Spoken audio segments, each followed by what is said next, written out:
The somber tallies keep mounting tonight in the aftermath of Hurricane Irma.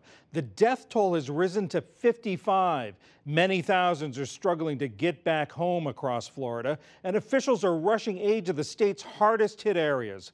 PJ Tobia begins our coverage. Roads leading to the shattered Florida Keys reopened early this morning.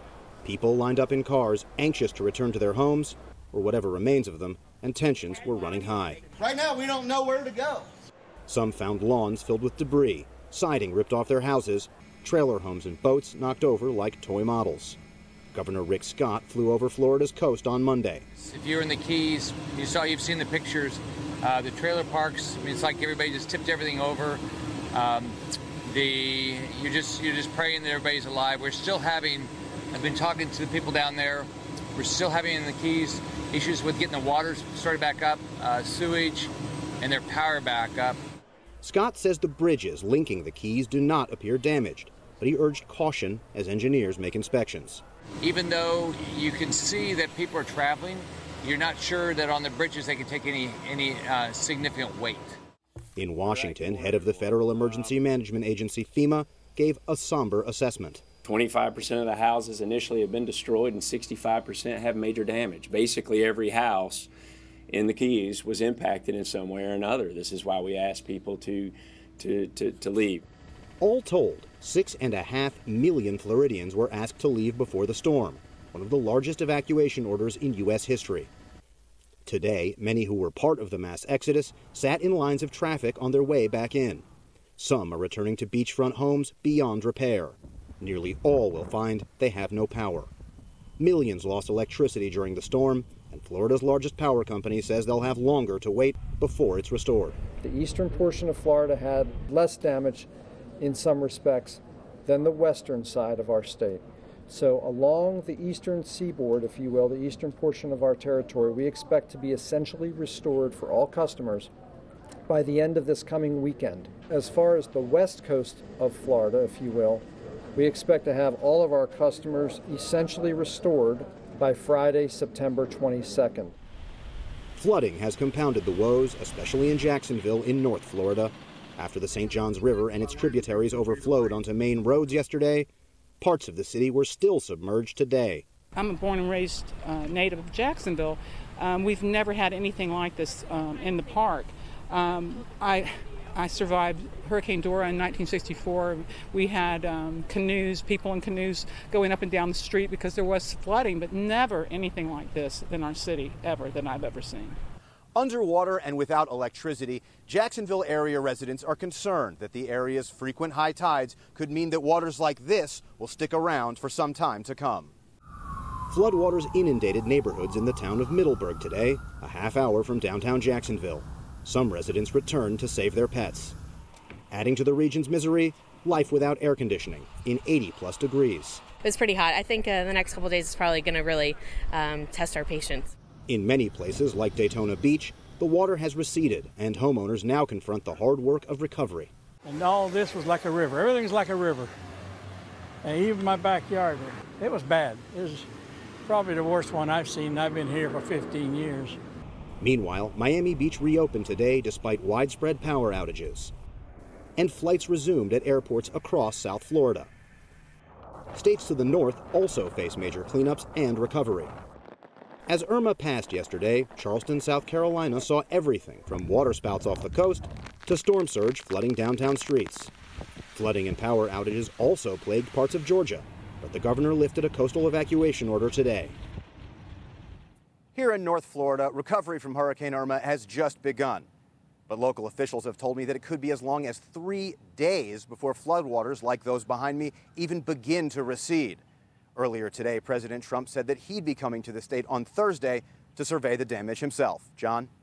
PJ, if the center of the storm went up the west coast of Florida, why is there so much flooding, and why was flooding so bad on the east coast where you are? That's a good question. Yeah, I'm about 30 minutes right now southwest of Jacksonville. So yeah, on the eastern part of the state. The way that Irma's wrath was primarily felt here was as a rain event, although there was quite a bit of wind knocking down power lines, which is the reason so many are without power tonight.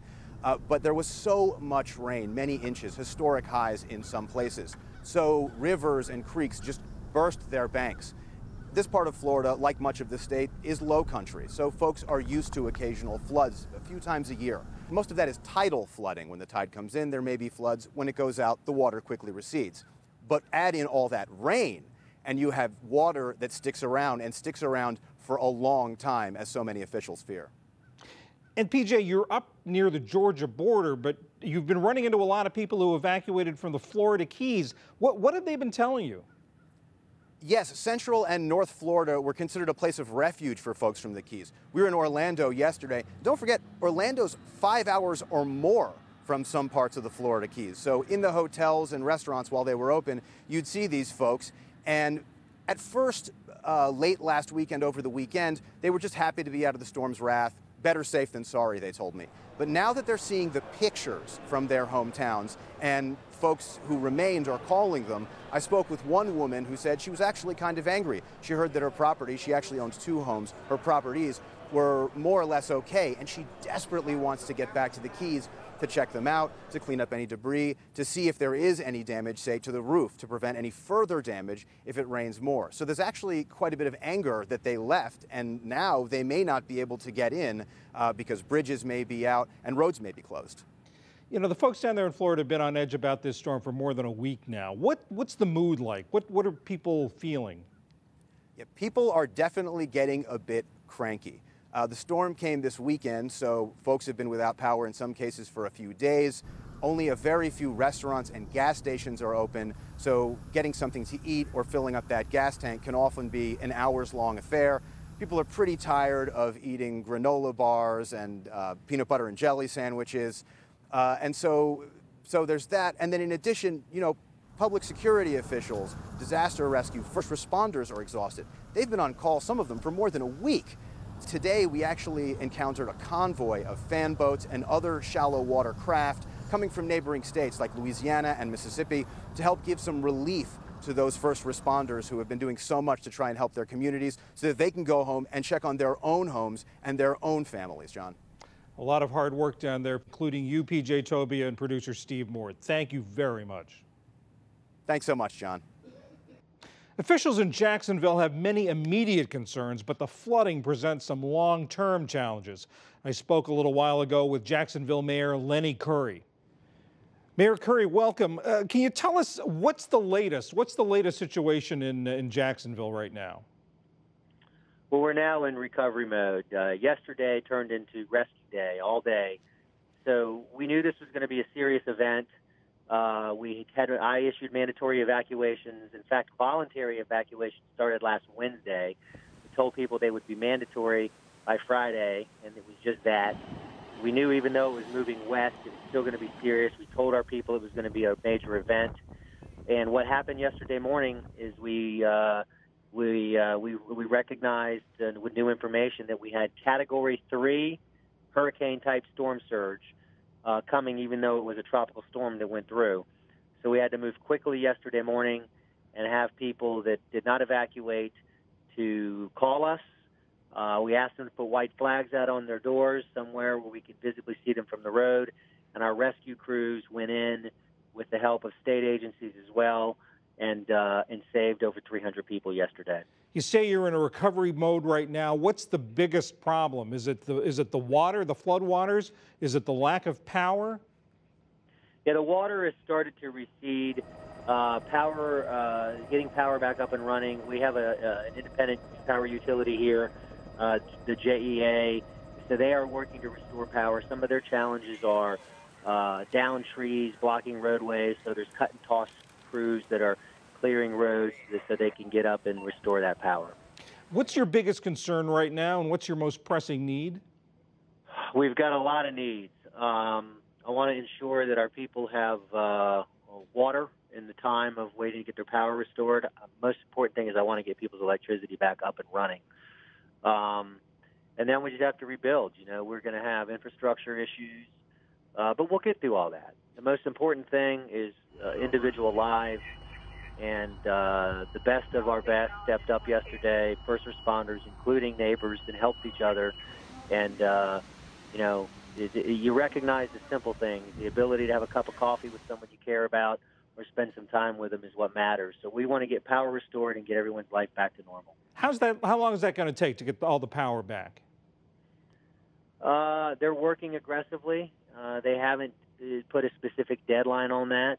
We did secure nighttime construction lights. I called the governor before the storm, so the big lights you see used on interstates when they're doing road work. We secured a number of those before the storm so our crews could work at night. And the utilities secured additional assets, so additional manpower and trucks in place. And we're just going to push them hard. We're going to push each other hard, grind it out to get people back up and running. Mayor Lenny Curry of Jacksonville, Florida, we wish you well on the road to recovery. Thank you. We now turn from Jacksonville to the Florida Keys. Irma devastated that string of islands. I spoke with David Ovalle of the Miami Herald, who was in Key West when the hurricane hit and traveled back along the Keys yesterday. It was very hard to tell the extent of the damage because there was still a lot of areas you could not get to. But certainly it looked like a war zone. There was downed trees everywhere. There was boats that were flipped up on the road. There was trailer parks that were just completely demolished. It looked like they were just smashed by a bomb. But there was also a lot of neighborhoods, even near the epicenter, even at Cudjoe Key, where the eye wall came across the Florida Keys, there were neighborhoods that were intact. And there was these big concrete structures with basically on stilts. The first level is just designed for the storm surge to pass underneath it. So it's still hard to say the extent of the damage. Certainly almost every house in the Keys was damaged, but I think it's too early to say that they were actually obliterated. And what were conditions like? I mean, was there water? I doubt there was power. There's definitely no power in the Keys. There's no cell phone service. There, for the perhaps 10,000 people that are still in the Florida Keys, it's going to be a very uncomfortable couple of weeks. There's a lot of worried residents who are worried about their homes that are outside of Miami and their families. So it's going to be a long, hot slog for a lot of people, and the officials are really telling people not to try to come back too soon because they don't need any more mouths to feed. And did you have any trouble getting up US 1? I mean, the officials have been talking about they're worried about the conditions of the bridges, which are essentially the entire length of US 1.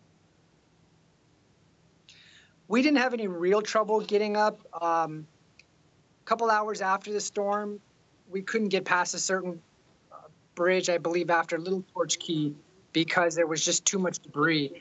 But by the morning, they had already started clearing everything. So we had to maneuver around a lot of debris. There's just, I mean, levels of seagrass that were just clogging up the roads. So we had to be very careful. We ended up bursting a flat as we were going back up. But we did make it back, and so you can do it. But certainly they need to make sure it's 100% for all the supplies you're going to have to bring in. And what were the people who rode out the storm, who stayed in the Keys during the storm? What were they telling you? A lot of the people who stayed in the Keys are very independent-minded. They're very strong. They don't want to be away from their businesses. They don't want to be away from their homes. And they felt they could do it. There's so many hurricanes that have come past the Keys, and some have hit, most have not. But I think a lot of them thought, hey, you know what? I'm going to ride this out. And frankly, there's a lot of people of low economic means, people who are elderly, people on fixed incomes, immigrants who work in the hospitality service, people with dogs. A lot of people just didn't feel they could get out, and they ended up riding out the storm in the refuges of last resort. David Ovalle, the Miami Herald, thanks so much for sharing your firsthand experience. Thank you. Appreciate it.